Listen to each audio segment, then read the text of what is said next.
Harold Miller was the kind of politician who could make coffee go cold just by entering the room. At 40 years old, he had the charisma of an unplugged toaster and the confidence of a man who'd forgotten why he ran for office in the first place. His head was completely bald, his smile resembled a grimace, and every one of his speeches sounded like a bedtime story nobody asked for. His campaign slogan, "A future built on reason," was so uninspired that even his interns kept forgetting it. His approval rating hovered just above, "Please not him," and slightly below, "Who is that again?"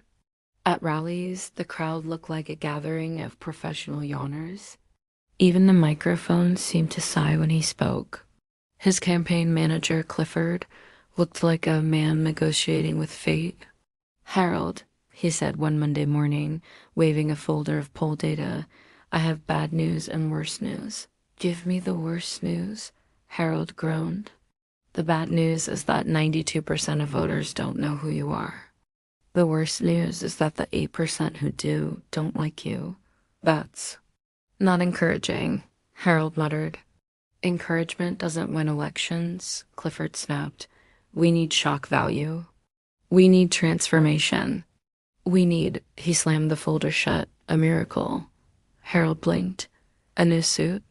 You could wear a neon cape and still lose." Clifford rubbed his temples. "Listen, I know someone. She's not exactly a campaign consultant, but she's brilliant. She can change you, literally." "Literally?" "That's the idea. Dr. Myra Lang. She's a pioneer in full-person imaging."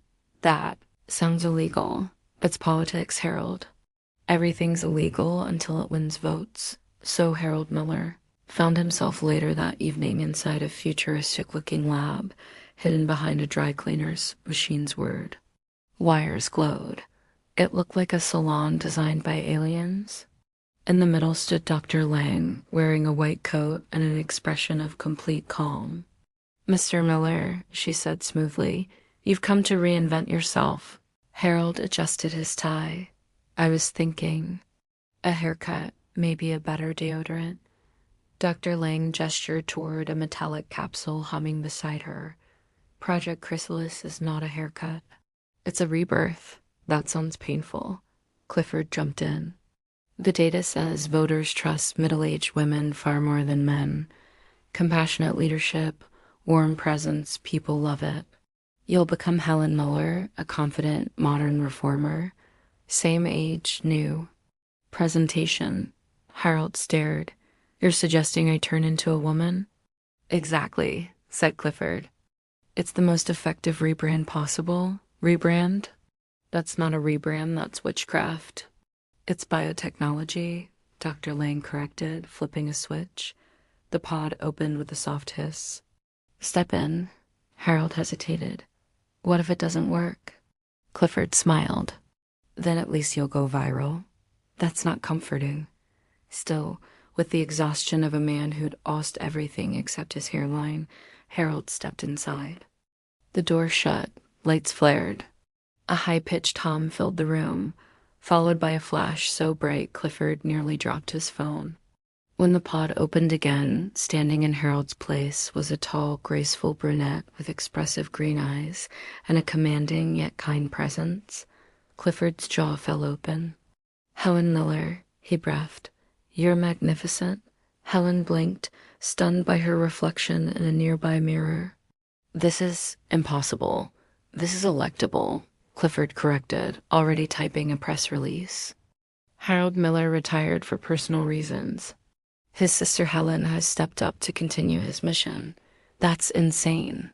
Helen protested, so's losing by 37 points. Clifford snapped. "Now practice smiling without panic." The next day, Helen Miller made her public debut at a televised town hall. Cameras flashed as she stepped to the podium, her confidence wavering only slightly. "Our country needs leaders who listen," she began, her new voice steady, warm, magnetic. "We've been divided for too long. It's time we build bridges again." Within minutes, the audience was captivated.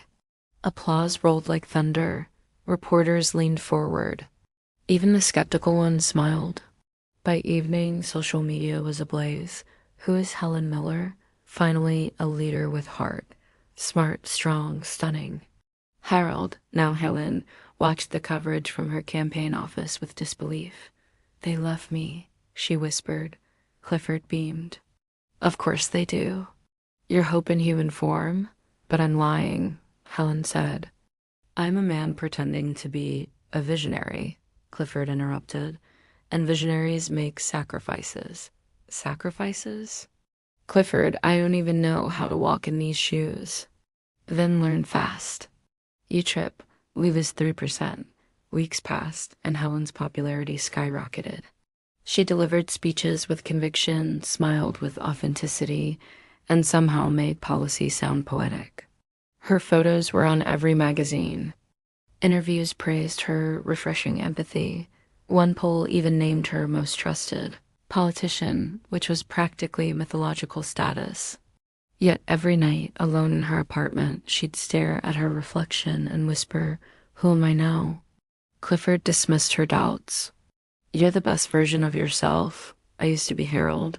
Exactly. Used to. Election day came, and Helen Miller's campaign swept the nation like a storm of optimism.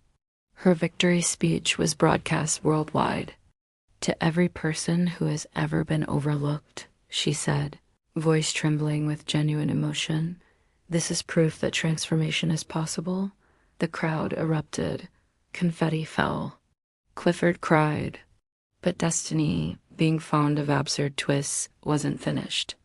A month later, during her first major press conference, an old rival, Senator Briggs, stormed on stage waving papers. Helen Miller is a fraud, he shouted. I knew Harold Miller personally. She's him. Gasps filled the room. Reporters froze. Helen's heart pounded. Clifford turned pale. Cameras zoomed in as Briggs continued ranting.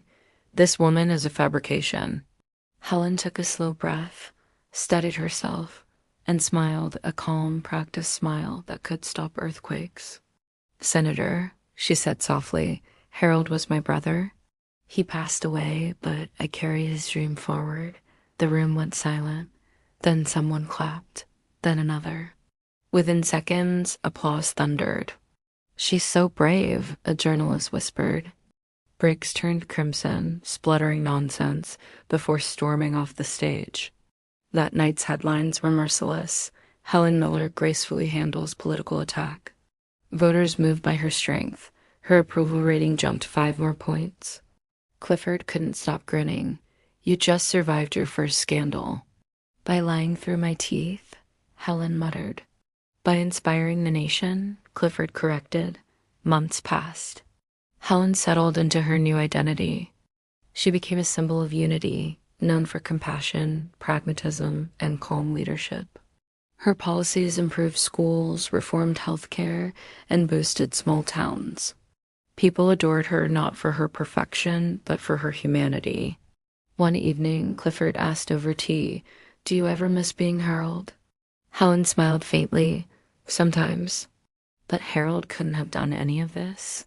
So, Clifford said, No regrets? She chuckled. Only when I forget where I put my reading glasses.